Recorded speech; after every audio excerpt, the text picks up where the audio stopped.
Welcome to Nonprofit Stories, inspiring tales from Silicon Valley. We will explore the transformative work of nonprofit organizations and leaders who are changing our community by tackling some of the most pressing issues facing Silicon Valley. So without further ado, let's dive into this exciting conversation.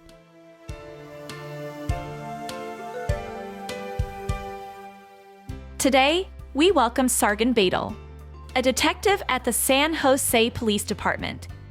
San Jose Police Department is committed to public safety, equity, and 21st century policing, focusing on community partnerships, dignity, fairness, and respect for the diverse community, ensuring equal protection and rights for all in San Jose.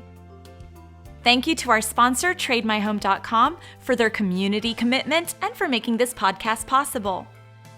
In Silicon Valley, digital platforms have fueled a 30% rise in online human trafficking over 3 years, primarily via social media and online marketplaces. Despite national estimates of thousands of cases, only about 300 are reported annually in this region. Complicating matters, approximately 40% of victims are immigrant workers lured under false employment promises. This represents a complex and troubling scenario in the human trafficking landscape of Silicon Valley. And now your host of Nonprofit Stories, D.D. Kiso. So welcome to the program today. Thank you for having me. You're welcome. What led you from Google's X Labs into law enforcement? Growing up, I always wanted to work in law enforcement, but I never wanted to tell my parents that because obviously they wanted me to be a doctor because we had a lot of doctors in the family. But I always thought, how am I going to present that to them? And that didn't happen until I was already graduated from college and living on my own. And when I got that opportunity to do so with that first ride along, that was it. And I had to break the news to them. But it was great news. It worked out. What are the most common forms of human trafficking in Silicon Valley? In Silicon Valley, actually, there are a lot of different forms of human trafficking, whether it's sex trafficking, labor trafficking, and anything to do with human smuggling, which turns into human trafficking once, you cross the border from other countries into the United States. But simple things such as hospitality, servile marriage, construction, labor, illicit massage parlors, even individuals who are being forced to do so by walking the streets. What are the telltale signs of this? Actually, silence. When you do come across someone who, you believe something's happening or they are being forced to work against their will, when you confront them about it, they're silent. Or they seem nervous but don't want to disclose what's going on based off of the force, the fear, or the coercion that they're experiencing. Why is Silicon Valley a significant location for human trafficking? Obviously, the money.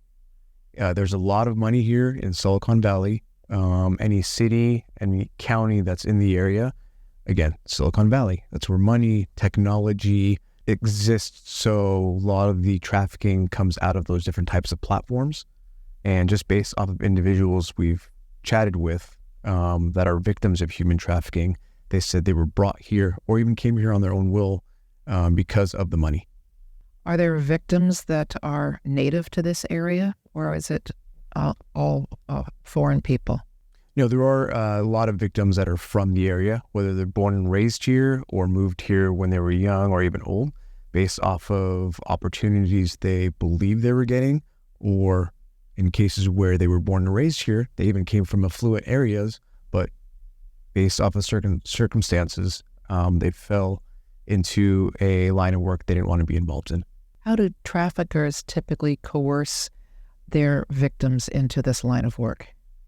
A lot of it is based off of false promises, whether it's, ads being put up for someone looking for a new job, or even social media where, everything is glamorous on social media now, on Instagram, on Twitter, on Facebook, where you're showing A-list celebrities with a lot of money, singers, flaunting all of their wealth, a lot of individuals want to be associated to those people, so they'll do whatever it takes to be in the accompaniment of those individuals. And once they do, they know that they're put into positions where, to maintain that type of status or relationship, they're forced to do things they don't want to do. Can you share a memorable case from the Human Trafficking Task Force? Of course. I have one case that when I first became a detective in the unit, I was maybe only 4 or 5 months into the unit, and it was an opportunity that I had to take, get my feet wet, and obviously in human trafficking. But it will be one of those cases I will never forget, because it is stereotypical of what people think of human trafficking. The minor being kidnapped and then drugged and forced to do things against her will. And then she bounced around from trafficker to trafficker because they also did the same thing to her from when she was kidnapped the first time, to not being able to get out of what she was doing because now of the mental state she was in. In this specific case, the only reason why we were able to recover her and save her from her trafficker was she was able to escape the hotel room she was in. She ran out of the hotel, and she was able to find a passerby who let her use their phone to call 911. So the moment patrol officers went out to the hotel, outside of the hotel where she was staying at, she ran up to the officers and said, "Help me. I just ran away from my pimp," which we call traffickers. And they were able to identify him because he was watching this unfold across the street. So she was able to point him out. And luckily in this case, they were able to apprehend him. And that's where our investigation began, which now, after, let's say, 3.5 years, I've recently found out that, over time, she had to go through therapy, and she got a lot of resources and help. And I received information that she actually is on a good foot now and just graduated high school. And it looks like things are going in the positive direction for her. But again, it's going to be one of those situations that she's going to be traumatized for a while from it. And, in my experience, a lot of these victims of human trafficking have little triggers that when they see or hear something, it takes them back to that time where they were going through this, and, going from this troubled upbringing that she had to someone who pretended to be in a relationship with her, but also made her do things she didn't want to do. What organizations step in at that point to help these people? We do work with a lot of organizations. Obviously, we're on the law enforcement side of things, but our main goal is to collaborate with a lot of these, they call them NGOs or non-governmental organizations. And the specific one we work with when it comes to human trafficking is called Community Solutions.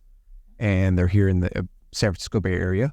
But specifically with San Jose Police Department, we work with them, and they're there to provide resources, help, even simple things as a cell phone, a hotel room, even something financially to get these victims out of, I guess, the human trafficking world they're kind of stuck in, to help them progress and move out of that, environment. And, they stay in contact with them and provide resources. So what role does technology play in facilitating human trafficking? Well, that's a good question you bring up because, again, we're in the Silicon Valley. We're pretty much the heart and home of technology, social media platforms, just computers in general. And when one thinks of human trafficking, they think of the cliche of, a female walking up and down the street with, pimps or traffickers on every corner, the images of how they're dressed, how they talk, the way they move, right? But when you look at it on the technology side of it, nowadays, a lot of that in Silicon Valley, a lot of that foot traffic, you're not going to see as much as things online. Because a lot of these traffickers are actually using online message boards, websites, dating sites, almost as a shell to traffic these girls, or in some cases even males, to do something they don't want to do, right? Commercial sex for money is usually what you see when it comes to the social media platforms or technology-based websites. Is a lot of their bread and butter is through those sites, and it's almost easier for them for making more money and doing less work. So are there times of year when you ramp up in full force where there's more trafficking than other times? We do actually. So again, with collaboration, like I mentioned before, we work with the NGOs, but we also work with other law enforcement agencies around our region, even throughout the state, anything from San Diego to Los Angeles to Sacramento. But also we work with the FBI as well. So my unit specifically, the Human Trafficking Task Force in San Jose Police Department, we are also a federal task force. So we work closely with the FBI, where FBI has a lot of campaigns throughout the year, depending on the month, where coincidentally January is Human Trafficking Awareness Month.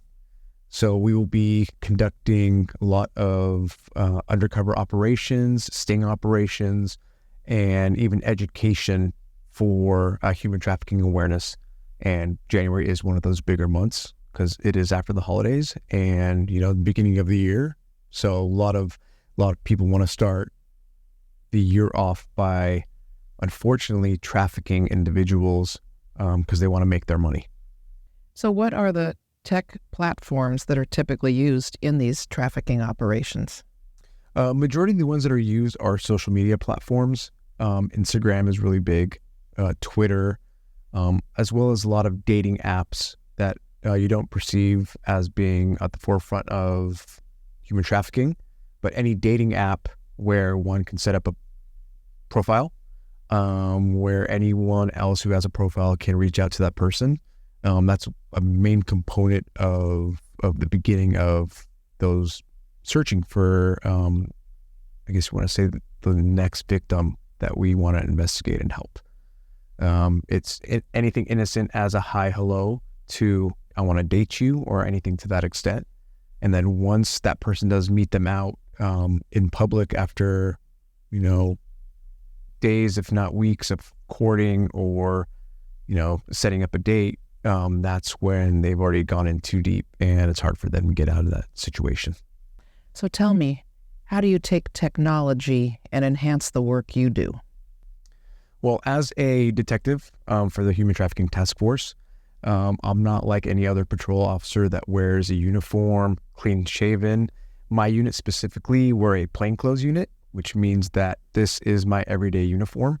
So if I go out in public, you wouldn't expect me to be a detective or a police officer in this case. So if I set up the same profiles, same online accounts, same social media handles, how do you know who's actually behind that profile, let's say? There are times when I might be that 65-year-old male that's looking for someone online who looks young, or someone who I believe is being trafficked, to a 16-year-old female who is being courted by these same traffickers who's looking to add another victim to their stable of girls that they're trafficking currently right now. So you never know who you're going to see at the other end of that profile where, if you are trying to get a 16-year-old female, you're going to get arrested on the other end of it. Is this a successful and common tactic used by units like yours? It is, because nowadays, like I said before, is a lot of the street type of prostitution and trafficking is dramatically reduced, and the amount of online escorting, commercial sex dates have increased because of just the visibility out there. Our world now is social media, technology, electronics, where it's very easy to be a victim of human trafficking. But not everyone that participates or is involved in this type of industry are being trafficked, right? So we need to figure out, who is being trafficked and making decisions that are normal decisions they don't want to make, or they're being forced to make those decisions, versus individuals who are doing it to earn a living or they need to make ends meet, and this is the decision they make to make a living in this case. But again, on the other end of it, it might be me, where I know how they think and speak and converse, so that I can investigate to the full extent and expose those individuals. Worried about the dilemma of selling first or buying first? TradeMyHome.com, powered by Your Home Sold Guaranteed Realty, has the solution. With our guaranteed 24-hour cash offers, you won't risk owning 2 homes or being homeless. You can buy first and sell later. Are you upgrading or downgrading in the next 3 to 6 months? Text PAIR to 408-740-7400 for a free and no obligation professional equity appraisal report. Exclusively for Nonprofit Stories podcast viewers. For more information, visit TradeMyHome.com or call 408-740-7400. Remember, at TradeMyHome.com, your home is sold guaranteed or we'll buy it. Well, how does the Silicon Valley community typically respond to these kinds of issues? We do have a lot of programs, not just with the San Jose Police Department, but also on the federal level, where the general public can report anonymously, or if they want to be known for further contact. They provide us tips on anything from illicit massage parlors to prostitution that they witness that's happening in front of their homes, to anything they see online, whether it's a dating app or a social media platform profile. Well, they will report it to us, showing examples or verbiage or something they've been in contact with, stating that I believe there's human trafficking going on. Can you please investigate it? So a lot of Silicon Valley citizens are more foregoing with information because they don't want to be responsible for letting something go or turning a blind eye, where they can have the law enforcement officials go ahead and investigate. So what should the typical Silicon Valley resident be looking for to be helpful to you?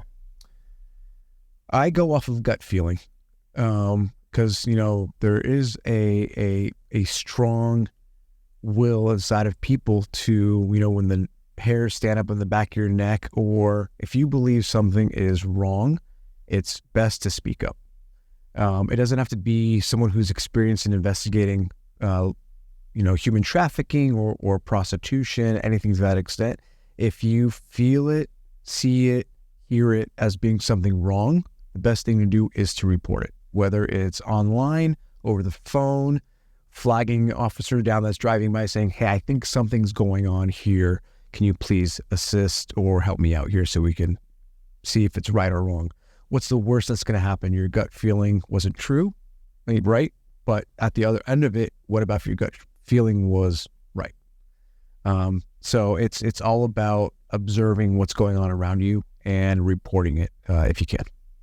So what are the challenges in identifying victims of trafficking? I think the biggest challenge is actually speaking with the victim, and they need to convince themselves that they are actually victims of human trafficking. Because a lot of individuals that we encounter come from other countries where they believe that the situations they're put in was something right and not something wrong. Because back in their own country that maybe they just immigrated from, what they're doing now is something that was accepted there or okay to do. But, obviously seeing it here, it's not the way to live, right? And it's about education and providing them resources so they could see that the position they were put in was not proper and it was actually human trafficking. So how does a special victims unit uncover hidden trafficking networks?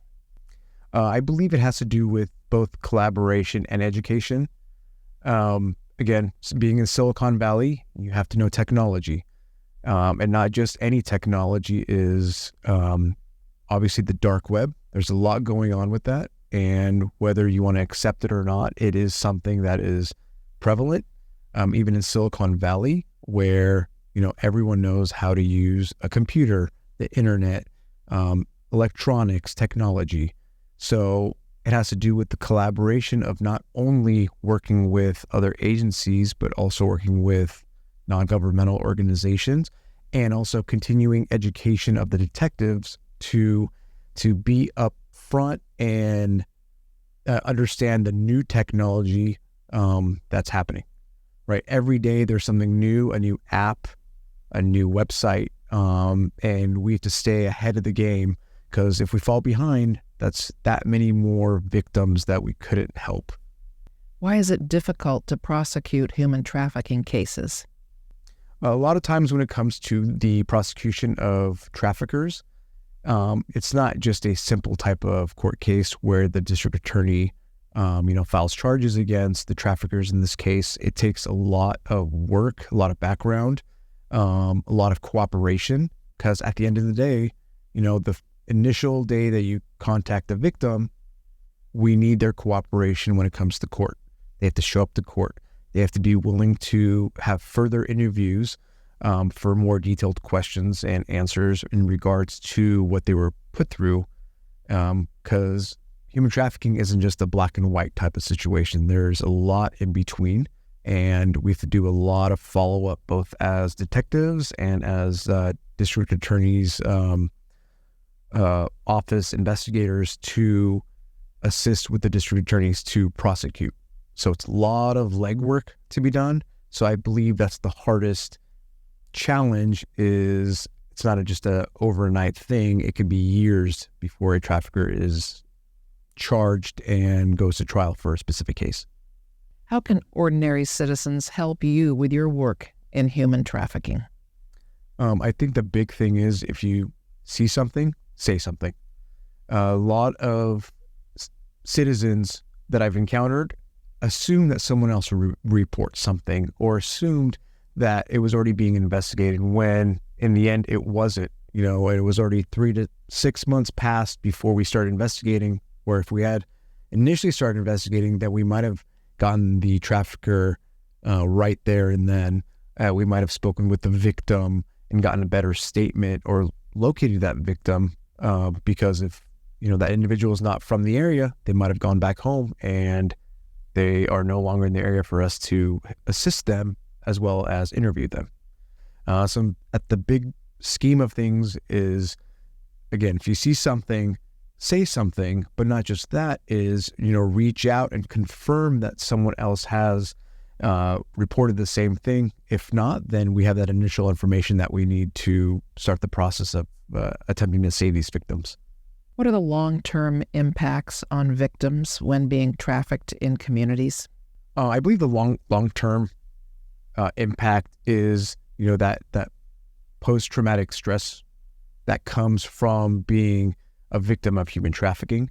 Because again, a lot of these individuals are not from either this country or from the area. And, once they are actually taken out of the trafficking, as you would put it, now they have no family around here, or they're in a country they know nothing about. So they feel lonely. And there's also, mental illness associated from it, again, from the traumatic situation they were put in, and also medical situations they were put in. If it has to do with sex trafficking, obviously there's a lot of medical issues that come about from that. But if you look at labor trafficking, it could also be physical type of situations the individual will put in, for example, in construction, any injuries, again, the long hours, just the toll it takes on the body. And certain individuals don't have health insurance, so they don't want to go be treated, or they think that they might lose their job if they go to the hospital or something to that extent. So you have a lot of people walking around who are injured, but because, again, they're being trafficked, they can't stop doing what they're doing because of that situation. Why do you think underreporting is such a significant issue in these cases? I believe underreporting is a significant issue because, again, a lot of individuals don't believe they're victims of their own trafficking, or they believe that, even though they're in this country now, that they don't want to report it because they're afraid of deportation, or they're afraid of, if they owe money to a trafficker or even a smuggler, that they're going to be sent over, or even fear of violence that, they didn't repay a debt, so they're going to be assaulted or even worse situation that they're going to be put in. So that is the biggest significance of it, as well as distrust of law enforcement. A lot of these individuals who come from other countries, in their own countries, they had a distrust of law enforcement. So they believe that we're, part of that same tree. So even if they see a uniformed officer, they won't report anything to that officer because of the fear they had from back home. Where would you say most of these victims come from? Depending on what kind of trafficking that the victim is involved in, it could be anywhere from Asia, it could be anywhere from South America, even Europe and parts of Russia, or other countries that are known for that type of activity. And when they come in, do they come in through the airport, or how are some of these people getting here? A lot of these people come here legally. They come here either knowing what they're going to be doing. And again, because of the money in the United States, they want to make a better living, while others are forced over here under false pretenses for better opportunity, better jobs, where at that point someone holds on to all of their financial records, all of their identification, all of their documents. So now they can't leave if they try to. How does international cooperation play a role in fighting human trafficking? So human trafficking is a worldwide problem. A lot of people don't believe that, trafficking occurs in the United States, where we're actually one of the highest rated countries when it comes to human trafficking. Again, because of the money, because of the influence we have, and depending on the type of trafficking. But when it comes to the other countries, they also have different types of trafficking. But as a worldwide problem we have, there are a lot of organizations and even countries who are collaborating with each other to try to eradicate human trafficking in general. But again, it's such a large number of victims. It is a very hard number to tackle. When it comes to human trafficking and as a worldwide problem, right, a lot of these countries actually don't do enough to condone human trafficking because of the influence they have there, or the type of trafficking that they have there that might be beneficial for the country itself. So sometimes it's a losing battle depending on what country we're working with, or in a situation where, there is illegal crossings of victims into the country. It's working with those countries that are willing to, prosecute, willing to extradite individuals who have committed these horrible crimes, where we're all in unison when it comes to trying to combat human trafficking. Would you say a number of our migrant farm workers are trafficked? I believe so. But again, where we go back to underreporting, a lot of individuals in, farms, the migrant workers, or even construction are underrepresented, under-resourced, and they don't want to report what's going on because even though what they're doing is human trafficking, to them, what they're doing here is better than what was happening to them back home in their own country. But it comes time where we need to, sit aside with them and let them know that what is going on with them is not right. And we have the resources to provide them, to help them get through it, and maybe even change career paths or just help their families in general. Have we missed anything that you would like to tell our community about? That human trafficking is an ever-evolving type of entity in itself.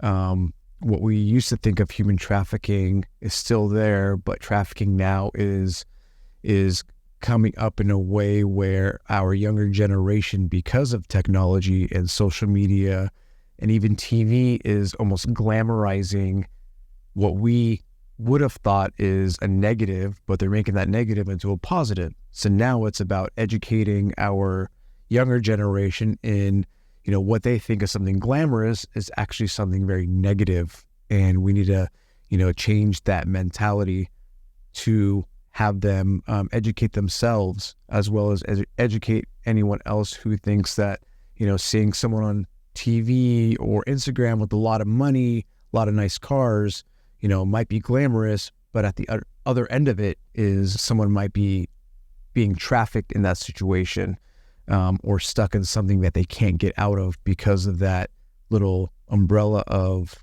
a lot of money, glamour, a lot of bling. So it's just a matter of educating our younger generation to take over our type of mentality with it, for our younger generation to now be our eyes and ears, to keep us updated with what they're seeing out there, and possibly even helping themselves and others get out of that lifestyle if they're starting to get pulled into it. So, Detective Badal, I can't thank you enough for being here and educating us so we can help you do the work you do, so we can be vigilant and be wise when it comes to people who could possibly be trafficked in the Silicon Valley. So thank you. Thank you for having me again. Here's a sneak peek of the next episode of Nonprofit Stories, featuring Vince Staub and Jill Geary from YMCA Camp Campbell. Well, long history. So one of the earliest nonprofits in the Valley was the YMCA, and they had a branch office down in San Jose, and they would send kids to various camps. The YMCA Camp Campbell is committed to nurturing potential, promoting diversity, and fostering a sense of belonging for all. And that's Camp Campbell today, and it was owned by Benjamin Campbell, for whom the property is named. So I've been doing this for 88 years. Check out our next full episode on Wednesday at 5 o'clock Pacific and 8 o'clock Eastern on YouTube and Apple Podcast.